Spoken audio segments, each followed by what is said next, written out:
Inguinal region. आपको palpable मिलेंगे, swelling मिलेंगी वहां पे, और विथ फीवर रहेगा। इसीलिए बोलते हैं कि फीवर में अगर कोई लिम्फ नोड एनलार्ज मिला तो वो इंडिकेट करता है कि कोई तो भी आपको मेजर डिसीज है। जैसे एग्जांपल और बताता हूँ कि अगर फीवर है और आपको एक्सिलरी लिम्फ नोड एनलार्ज है तो it is a sign of कि आपको, अगर रिकरेंट है और वो जो लिम्फ नोड फीवर जाने के बाद भी नहीं जा रहा है, तो इसका मतलब कि आपको कोई कौन सा तो भी ट्यूमर आने वाला है, प्रोबेबली ब्रेस्ट ट्यूमर। तो ब्रेस्ट ट्यूमर के पेशेंट्स अगर आप देखोगे तो आपको ब्रेस्ट ट्यूमर के साथ साथ एक्सिलरी लिम्फ नोड एनलार्ज मिलते हैं।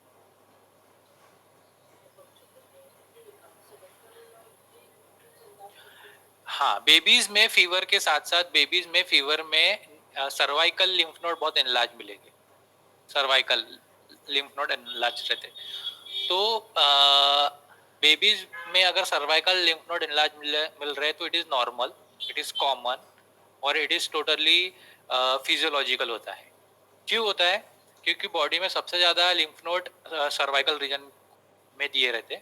सेकेंड चीज ये रहती कि बॉडी ट्राई करता है कि जो अपर रेस्पिरेटरी ट्रैक, मतलब रेस्पिरेटरी ट्रैक और जीआईटी ट्रैक के जो इन्फेक्शन होते हैं वो नोज और माउथ से ही होते हैं, तो उनको यहीं पे कंट्रोल किया जाए।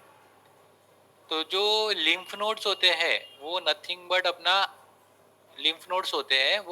अपन पुलिस स्टेशन होता है, अपना पुलिस स्टेशन होता है। यहाँ पे बैक्टीरिया को पकड़ के किल किया जाता है। मैं आपको थर्ड लेक्चर में बताऊंगा, सोरोसिफिलिटिक में अपन आगे देखेंगे ये इम्यूनिटी वाले इसमें। इसके बाद का सेकेंड लेक्चर जो रहेगा सोरोसिफिलिटिक वाले डिसीज में, ये वाला टॉपिक मैं कवर करूंगा। तो जो लिम्फ नोड्स होते हैं, अगर फीवर में आया, सर्वाइकल आए तो that is normal, but other than cervical कोई आता है तो इट इज प्रॉब्लमेटिक। ठीक है, तो जो फाइलिरियासिस होता है उसमें जो लिम्फ नोड एनलार्ज होता है वो होता है इंग्वाइन। Then third, that is fever के साथ अगर कोई रैशेस आ रही है, तो क्या होगा? सबसे पहले फीवर के साथ कोई रैशेस आ रही है तो दैट इज सबसे पहले रहेंगी कोई एलर्जी, मतलब कोई ड्रग हिस्ट्री लिया है, उसी के कारण उनको आया है। देन थर्ड, कोई ड्रग अब्यूज हुआ है, उसके कारण हुआ है। ठीक है, तो पहला है ड्रग एलर्जी है करके, अगर उसकी आपको हिस्ट्री में मिलेगा कि फीवर में उसने कोई ड्रग लिया, जैसे पैरासिटामोल लिया। मेरे पास एक पेशेंट आया था, उनको फीवर था, फीवर में रैशेस आए थे, तो उन्होंने पैरासिटामोल लिया था। तो फिर मैंने पूछा कि पैरासिटामोल कितने दिन पुरानी थी, तो उन्होंने वहाँ पे मार्किंग नहीं थी, मतलब वो यही नहीं थी वहाँ पे, एक्सपायरी डेट और ये नहीं पता थी, तो उन्होंने बोले थी कि हमारे घर में पड़ी थी, हमने दी थी। ठीक है, और मैंने बोला वो कितने दिन से पड़ी थी वो बताओ, तो उन्होंने बताया कि बहुत दिन से पड़ी थी। तो इट इज ऑब्वियसली वो एक्सपायर हो गई होंगी, उन्होंने बेबी ने ले लिया तो उसको ऊपर पूरा रैश विथ फीवर था। तो it is a common drug allergy. अभी ड्रग एलर्जी आई तो आप रूब्रिक क्या लेंगे इसके लिए? अगर आपके पास ऐसा कोई पेशेंट आया तो क्या लेंगे? It is abuse of medication, it is abuse of medicament। ठीक है, ये रूब्रिक से वो पेशेंट ठीक हो गया कंप्लीटली।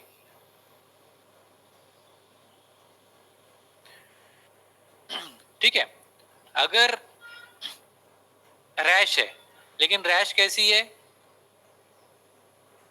रैश अगर आप देखोगे तो रैश अगर ऐसी पेप्यूल वाली है और उसमें पानी भरा है, ब्लिस्टर्स है, फीवर है और ऐसे पानी भरा हुआ ब्लिस्टर्स है, तो it is a sign of chicken pox.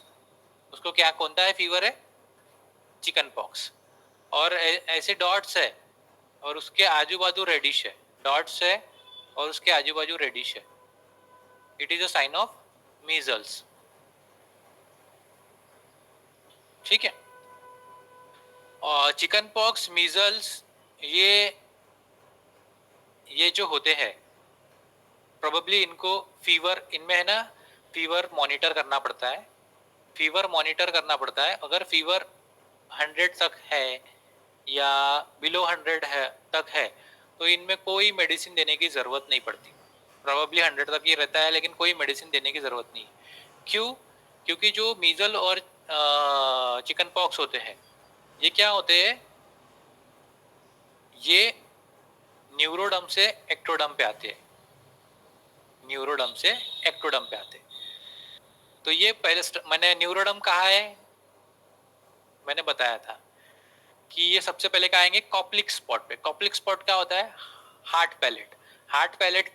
Heart palate is a example of neuroectoderm जो डायरेक्टली अटैच है न्यूरोडर्म से। तो ये स्टार्ट होते हैं हार्ट पैलेट से। अगर आपने चिकन पॉक्स, मीजल को कोई मेडिसिन दी, एलोपैथी मेडिसिन दी, तो वो कौन सी मेडिसिन देते हैं? वायरल, रेबी रो करके वायरल मेडिसिन आती है, वो देती है। एंटी वायरल मेडिसिन बोलते हैं उसको, वो देते हैं। अगर वो उससे चिकन पॉक्स, मीजल सप्रेस हुआ तो वो कहा जाता है सीधा ब्रेन में। और ब्रेन में जाने के बाद कौन सी डिसीज आती है? सब एक्यूट पैन एन्सेफेलाइटिस। सब एक्यूट पैन एन्सेफेलाइटिस आती है। सो चिकन पॉक्स, मीजल को बहुत केयरफुली देखना पड़ता है। सिर्फ ये डिसीज बॉडी को डैमेज नहीं करती है, ये डिसीज बॉडी को क्या देके जाती है? इम्यूनिटी। जो अपने इंडियन में इसको बोलते हैं माता, मतलब देवी। तो देवी क्या देती है अपने को? इम्यूनिटी देती है, ताकत देती है। और ये अपने को इम्यूनिटी दे के जाती है। मोस्टली जो भी मेजर डिसीजेस, अगर आपको कोई मेजर इलनेसेस होगा और चिकन पॉक्स या मिजल्स आती है तो वो आपकी डिसीज को लेके जाती है। सो ब्लिस्टर्स और मिजल्स पे कोई ऑइंटमेंट नहीं लगाना, यहाँ पे कोई ऑइंटमेंट नहीं लगाना, कुछ नहीं, कोई एक्सटर्नल एप्लीकेशन नहीं। मीजल्स और चिकन पॉक्स को सप्रेस तभी होते हैं जब यहाँ पे कोई एक्सटर्नल एप्लीकेशन लगाया जाता है। और एक्सटर्नल एप्लीकेशन में क्या होता है? मोस्टली स्टेरॉइड्स होते हैं। तो never ever apply to external applications to measle और चिकन पॉक्स। और जैसे ये न्यूरोडर्म टू एक्टोडर्म होते हैं तो ये नर्व्स के टॉक्सिन्स को कहाँ फेंक देते हैं? एक्टोडर्म पे। तो जो जैसे मैंने बताया था कि जो अंदर का कचरा है, अपन किचन को साफ करते, फिर बेडरूम को झाड़ू मारते, फिर हॉल को झाड़ू मारते, फिर हॉल को झाड़ू मारने के बाद आंगन को मारते। तो स्किन क्या है? अपना आंगन है। तो कचरा बॉडी ने क्या किया? अंदर से बाहर फेंका। तो इस पे कोई एक्सटर्नल एप्लीकेशन नहीं लगाना, क्योंकि क्या हो जाएगा उससे? जो कचरा है फिर वो और अंदर जाएगा। इसीलिए ये क्या है? इम्यूनिटी देखे जाती है। तो इसलिए जस्ट फीवर पे वॉच रखने का, कुछ नहीं। अगर फीवर बहुत हाई ग्रेड जाता है 102 के ऊपर तो ही मेडिसिन देने का, अदरवाइज मेडिसिन देने की जरूरत नहीं है। अगर आप पुराने लोगों को देखे होंगे तो वो क्या करते? सिर्फ नीम के पत्ते आजू बाजू रखते या नीम के पत्ते से नहलाते। क्यों नहलाते? कि कोई वहां पे एक्सटर्नल एप्लीकेशन ना लगाए, पहली चीज। दूसरी चीज, बॉडी इतनी कोल्ड हो जाती है, मतलब हीट आ जाती है, तो उसको कोल्ड रखने का काम करती है। और नीम के पत्ते क्या रहती है? एंटीबायोटिक का काम करते हैं कि कोई और एक्सटर्नली आपको तकलीफ ना हो करके। So chicken pox and measles बहुत इंपॉर्टेंट हो जाते हैं और जिसको भी आते हैं वो इम्यूनिटी दे के जाते हैं। तो अगर शॉर्ट ड्यूरेशन फीवर है, मीजल्स है, तो that is chicken pox and measle रहते हैं। ठीक है। अब ये कौन, अगर आप ड्रग एलर्जी में जाओगे तो कौन कौन से ड्रग्स रिएक्शन कर सकते हैं? तो एलोपैथी का कोई भी ड्रग्स, उसमें ऐसा कुछ नहीं है। देन आएगा long duration fever. Long duration fever, तो लॉन्ग ड्यूरेशन फीवर, अगर फीवर बहुत दिनों से चल रहा है, तो अगर फीवर बहुत दिनों से चल रहा है और वो ठीक ही नहीं हो रहा है तो सबसे पहले आप समझ जाना, और फीवर के साथ उसको एब्डोमिनल पेन है, लॉन्ग ड्यूरेशन फीवर है और फीवर में उसको फीवर में इंपॉर्टेंट है रोजी स्पॉट्स। रोजी स्पॉट्स मतलब क्या होता है कि बॉडी में ऐसे हल्के हल्के हल्के ऐसे पिंकिश स्पॉट्स आते हैं, पिंकिश। साथ में एब्डोमिनल पेन है और फीवर कैसा फीवर है? रेमिटेंट फीवर है। रेमिटेंट मतलब स्टेप लैडर लाइक फीवर, तो ये टाइफाइड फीवर है।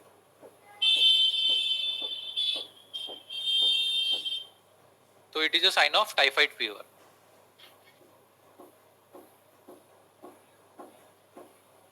ठीक है, एब्डोमिनल पेन है, रोजी स्पॉट्स है और इंपॉर्टेंट क्या बताया मैंने? ब्रैडिकार्डिया। टाइफाइड में क्या होता है? पल्स कैसी हो जाती है? डिक्रीज होती है 10 से पर सेल्सियस। सो इसमें क्या मिलता है अपने को? ब्रैडिकार्डिया। सो आप बिना इन्वेस्टिगेशन भी आप ये फाइंड आउट कर सकते हैं कि कौन सा फीवर है। देन फीवर है, हेडेक है, और हेडेक में फीवर है, हेडेक है और हेडेक में आपको मिल रहा है नेक स्टिफनेस। जो नेक है वो इतनी स्टिफ हो गई है कि हिलना मुश्किल है और सीवियर पेन है। तो ये साइन शो करता है फीवर, हेडेक और नेक स्टिफनेस शो करता है meningitis.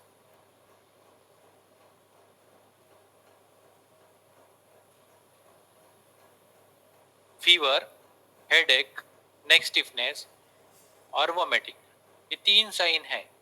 That is neck stiffness, that is meningitis. So fever में नेक स्टिफनेस बहुत इंपॉर्टेंट हो जाता है। अगर नेक स्टिफनेस है फिर ये मेनिंजाइटिस को इंडिकेट करता है। देन आपको मिल रहा है पिटाचे मिल रहे हैं या इकाइमोसिस मिल रहा है। पिटाचे और इकाइमोसिस क्या होता है? बॉडी पे ऐसे धब्बे आ जाते हैं और ये रेडिश या फिर पर्पलिश होते हैं, रेडिश या पर्पल कलर के होते हैं, तो इसको बोलते हैं इकाइमोसिस। फीवर के साथ रेडिश, पर्पलिश, इकाइमोसिस मिल रहे हैं। साथ में आपको क्लबिंग मिल रही है। क्लबिंग मतलब नेल्स में अगर आप ये देखोगे इनके बीच में दो गैप आती है, अगर एक गैप नहीं है, ठीक है, तो ये एंडोकार्डाइटिस फीवर होता है।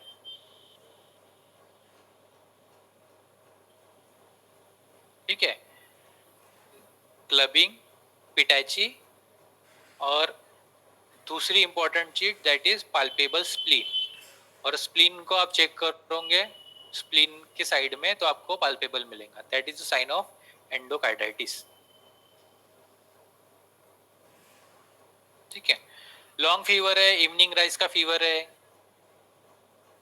इवनिंग में आता है, वेट लॉस हो रहा है, कफ है, तो it is a sign of pulmonary ट्यूबी।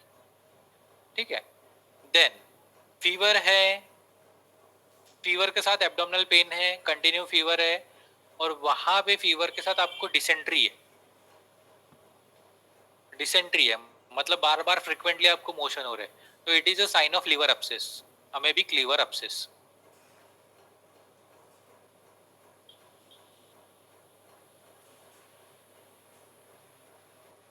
ठीक है, फीवर है, एब्डोमिनल पेन है, एब्डोमिनल पेन के साथ आपको डिसेंट्री मिल रही है, तो it is a sign of liver abscess.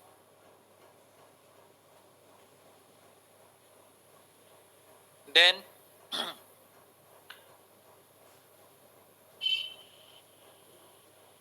Then अगर आपको फीवर के साथ लिम्फ नोड्स एनलार्ज मिल रहे, लिम्फेडिनोपैथी मिल रही है, फीवर के साथ लिम्फ नोड एनलार्ज मिल रहे और स्प्लीनोमेगाली मिल रही है, तो ये कंफर्म साइन है कैंसर के। इट इज लिम्फोमा है, ल्यूकेमिया है, ब्लड कैंसर है, ऐसा साइन मिलेगा।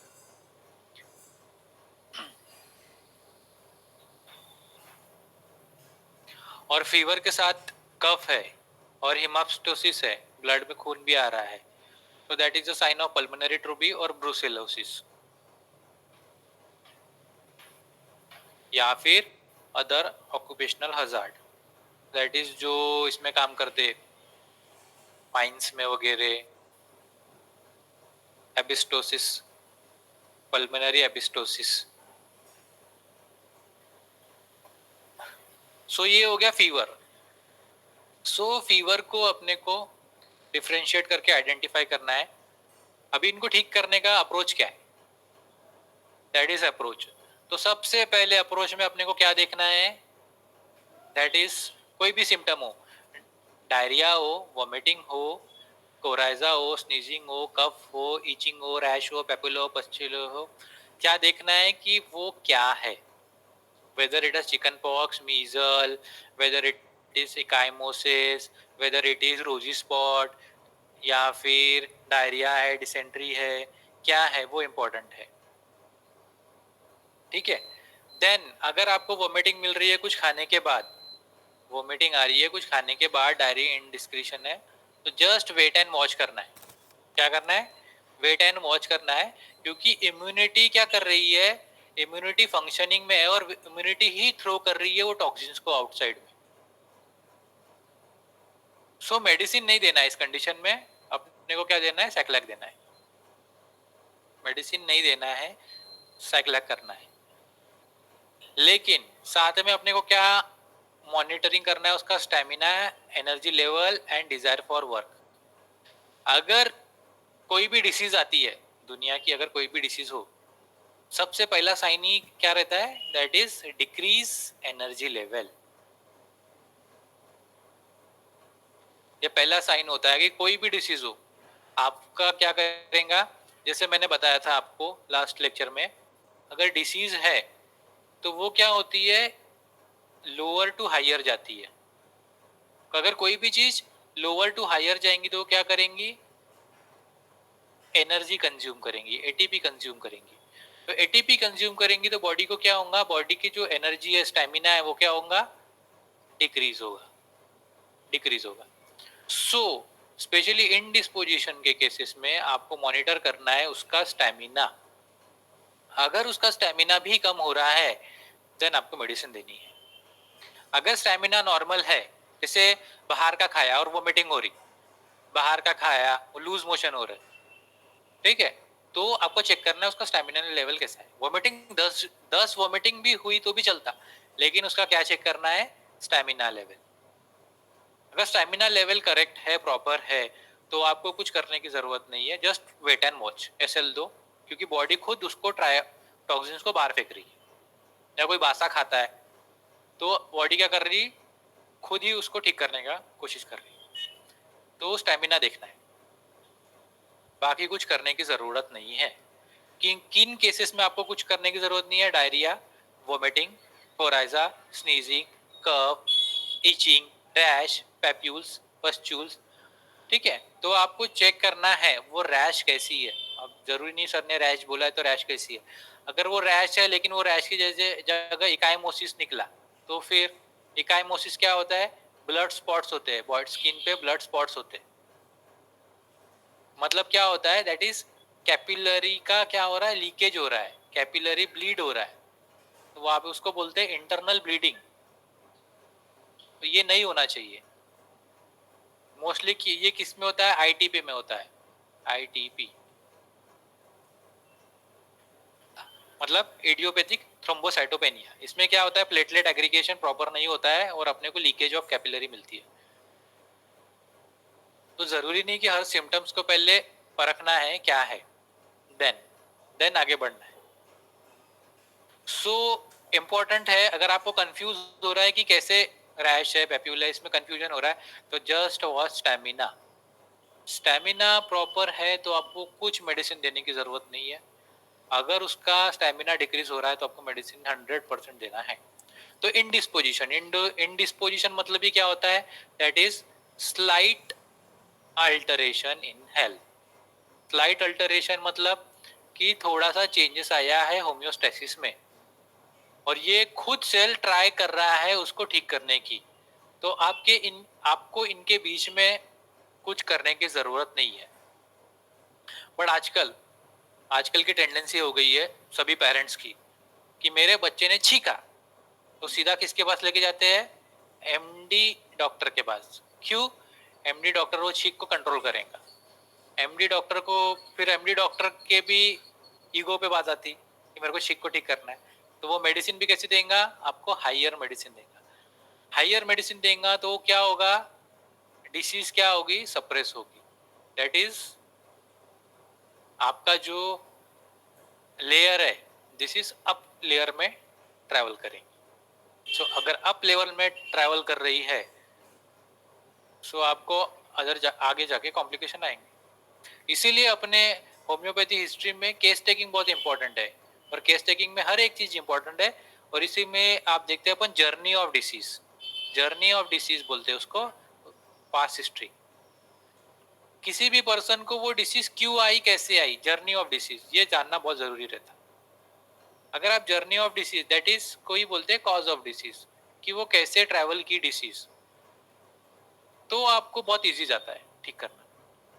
ठीक है, तो indisposition, slight alteration of the health, उसमें क्या आएगा? अल्टरेशन है तो बॉडी को ट्राई कर रही है, और आपको जो ऑब्जर्व करना है कि ऑब्जर्व करना है कि मेडिसिन वेदर करेक्ट है, स्टेमिना उसका कि लो जा रहा है कि नहीं है। अगर लो जाएगा, एनर्जी, स्टेमिना, एनर्जी कंजम्पशन उसका बढ़ रहा है, एनर्जी ले रही है डिसीज, तो आपको मेडिसिन देना है, तो वो आ जाएगा फिर एक्यूट में, अदरवाइज जरूरत नहीं है। देन सेकेंड आता है एक्यूट फिजियोलॉजिकल केसेस न्यू। ठीक है, न्यू मतलब क्या? कि कोई पेशेंट आपके पास आया है एक्यूट लेके, उसने इसके पहले कोई होम्योपैथी मेडिसिन नहीं ली या कोई होम्योपैथी मेडिसिन पे नहीं है, तो उसको सिम्टम्स आया है फीवर, फीवर कितना? Below 102.2 is acute physiological fever. या कोई स्पाज्मोटिक कंप्लेंट, स्पाज्मोटिक कंप्लेंट कोई भी हो सकती, जैसे टूथ एक हो गया, एब्डोमिनल पेन हो गया, ठीक है, या फिर कफ, कोराइजा, यूटीआई, जीआईटी कोई कंप्लेंट, गैस्ट्राइटिस वगैरह, या रेस्पिरेटरी कोई कंप्लेंट। इसमें क्या हो जाता है कि जो फिजियोलॉजिकल और इन्फ्लामेटरी कंडीशन है, रिस्पॉन्स ऑफ द बॉडी है, वो जो इम्यून सिस्टम है वो खुद मैनेज नहीं कर पा रहा है, वो खुद मैनेज नहीं कर पा रहा है, अपनी इम्यूनिटी उस पर कम जा रही है, तो अपने को उसको मेडिसिन देने की जरूरत पड़ेगी। सो मेडिसिन देने के लिए अभी अपने को निकालना है अपना, दैट इज टूल, कि अपने पास इन कंप्लेंट्स की पेशेंट आया है, तो अपने को भी अपना टूल यूज करना है कि अब इनको ठीक कैसे करना है। तो सबसे पहले सबसे इंपॉर्टेंट होता है कि चेक करो कि वो पेशेंट कब तक ठीक था। जैसे उसने बोला कि मुझे वॉमिटिंग हो रही, अपन ने पूछा कब से हो रही, तो मुझे उसने बोला कि 2 दिन से हो रही, तो इसके मतलब 2 दिन के पहले तक वो एब्सोल्युटली ठीक था क्या? यस, एब्सोल्युटली ठीक था। ठीक है, तो सबसे पहले चेक करना है कि वो कब, कौन सी कंडीशन तक ठीक था। फिर ठीक होने के बाद तो try to find out until the patient is completely all right. तो तो ऐसा क्या हुआ जिसके कारण उसको कॉज आया, तो अपने को यहाँ पे फाइंड आउट करना है कॉज। तो हैनीमैन सर ने बोला है कॉज कैसे फाइंड आउट करना, इट इज फिजिकल और मेंटल। तो मैंने जैसे बोला कि फिजिकल कॉज कुछ भी हो सकता, जैसे बाहर का खाया, ठीक है, या फिर ठंडी हवा में गया, या फिर कोई रेडिएशन में आया, या फिर ischaemic injury, hypoxic injury, drug injury, या कोई भी फिजिकल कॉज, या फिर मेंटल कॉज। तो आपको लेना है कि मेंटल कॉज में कि उसके साथ कुछ हुआ था, क्या हुआ था, मतलब कोई इंसिडेंस हुआ जिसके कारण उसके इमोशन डिस्टर्ब हुए। तो हमेशा याद रखना फिजियोलॉजिकल केसेस या इन्फ्लामेटरी केसेस, इसमें आपको क्या ढूंढना है मेंटल्स में? इमोशन। इमोशन को ही क्या बोलते हैं? That is elements from, elements from, ठीक है, कि उसके साथ ऐसा कुछ हुआ जिसके कारण वो डिस्टर्ब हुआ, मेंटली डिस्टर्ब हुआ, मेंटली डिस्टर्ब होने के कारण वो बीमार गिरा। अभी इमोशन कौन कौन थे अपने? That is anger, grief, shock, insult, fright, excessive happiness, suppressed anger. तो ये क्या हो गया? इमोशन। इस इमोशन के कारण उसकी इम्यून सिस्टम थो इम्यून सिस्टम कम हो गया या वाइटल फोर्स डिक्रीज हो गया, जिसके कारण अपने को ये डिसीज आई या ये फिजियोलॉजिकल कंडीशन है। ठीक है। सो इसी को फिर कंसिडर करके अपने को एलिमेंट्स फ्रॉम लेना है, that is cause of disease. तो कॉज ऑफ डिसीज इंपॉर्टेंट है, तो वेदर इट इज मेंटल और weather it is physical, cause of disease आपको फाइंड आउट करनी है। जैसे मैंने बताया कि ड्रग एलर्जी है, ड्रग एलर्जी के कारण उसको बॉडी पे रैशेस आए, तो आप डायरेक्ट एब्यूज ऑफ मेडिकामेंट लेके फिजिकल कॉज लेके उसको ठीक कर सकते हैं। सेकेंड, अगर कोई मेंटल कॉज है, मेंटल में anger, fear, fried, shock, insult, grief, sadness, ये कॉज होते हैं आपको, ये चीजें होती है जो आपको बीमार करती है। सो अभी इमोशन कैसे लेते हैं, दैट इज ये इमोशनल चार्ट है। आप देखिए इसमें, जैसे एंगर है, अभी बहुतों को कंफ्यूज हो जाता है कि कौन सा रूब्रिक ले, कैसा रूब्रिक ले, क्यों ले। तो अभी एंगर है, तो ये एंगर के भी बहुत सारे शेड होते हैं। जरूरी नहीं कि एंगर बोले तो जस्ट सप्रेस एंगर ही होगा या ये होगा। तो एंगर के शेड है, दैट इज एंगर अगर आया तो जैसे एंगर में वो क्या हो गया? ह्यूमिलेट हो गया। ह्यूमिलेट हुआ मतलब क्या हो गया? दैट इज उसका ह्यूमिलेशन, मॉर्टिफिकेशन आया। ठीक है। या फिर एंगर में क्या हो गया? फ्रस्ट्रेट हो गया, दैट इज इरिटेशन है। तो इरिटेशन को क्या रूब्रिक है? That is annoying. एनोइंग को ही क्या बोलते हैं अपन? That is वेक्सेशन। मतलब आप हमेशा ध्यान रखिएगा कि जो लोकल इंग्लिश है और रूब्रिक की लैंग्वेज है वो थोड़ी डिफर है, आपको सेम कभी नहीं मिलेगी। जैसे इरिटेशन है, तो इरिटेशन को ही रूब्रिक में बोलते हैं vexation. Vexation, anger form, ailment from anger, vexation. अगर आप ऐसा रूब्रिक देखोगे तो एलिमेंट फ्रॉम आपको एंगर, वेक्सेशन मिलेगा। ठीक है, दैट इज एक हो गया। तो ऐसे ही एंगर के बहुत सारे ब्रांचेस है, that is anger hateful. Hateful मतलब हेटरेट। ठीक है, तो आपको क्या लेना है वहां पे? एंगर हेटफुलनेस। एंगर जेलस, एंगर में क्या है? जेलेसी है, तो एलिमेंट फ्रॉम जेलेसी। ठीक है। जैसे हैप्पीनेस, हैप्पीनेस है तो ailment from joyfulness. Element from excited, anticipatory excitement. ठीक है। तो सैड है, कोई आपको प्रॉब्लम होगी, जैसे element from despair, element from loneliness. So emotion आपके एंगर, फियर, फ्राइड, सैड। ठीक है, इमोशन लिमिटेड है लेकिन उसके ब्रांचेस ज्यादा है, तो आपको ये पता होने को होना। सो element from shock, insult, fried, तो क्या कॉज हुआ? ठीक है, तो कॉज आपको लेना है मेंटल और फिजिकल। तो वो कब तक ठीक था, ठीक में आप वो कब तक मेंटल एंड फिजिकल कॉज लेना है। देन उसका लेना है इंपॉर्टेंट करंट डिस्पोजिशन। ये करंट डिस्पोजिशन बहुत इंपॉर्टेंट है। मतलब करंट डिस्पोजिशन मतलब कि वो फीवर के कंडीशन में क्या कर रहा है। फीवर फीवर की कंडीशन में क्या कर रहा है? तो फीवर में आया वो बड़बड़ा हो गया, पहले बहुत शांत बैठा था लेकिन बहुत बातें करने लग गया, तो ये उसका क्या हो गया? डिस्पोजिशन। या फिर फीवर में पहले वो काम नहीं करता था लेकिन अभी बहुत काम करने लग गया, तो ये एक डिस्पोजिशन हो गया। या फिर फीवर में मुझे किसी से बात नहीं करनी, चुपचाप बैठो, आजू बाजू मुझसे कुछ लेना देना नहीं है, तो क्या हो गया? वो एवोटा में चला गया। एवोटा मतलब anger when obliged to answer, मतलब उसको हर बात पे गुस्सा आ रहा है जब कोई उससे क्वेश्चन पूछ रहा है, तो इसलिए मेरे को शांत बैठना है।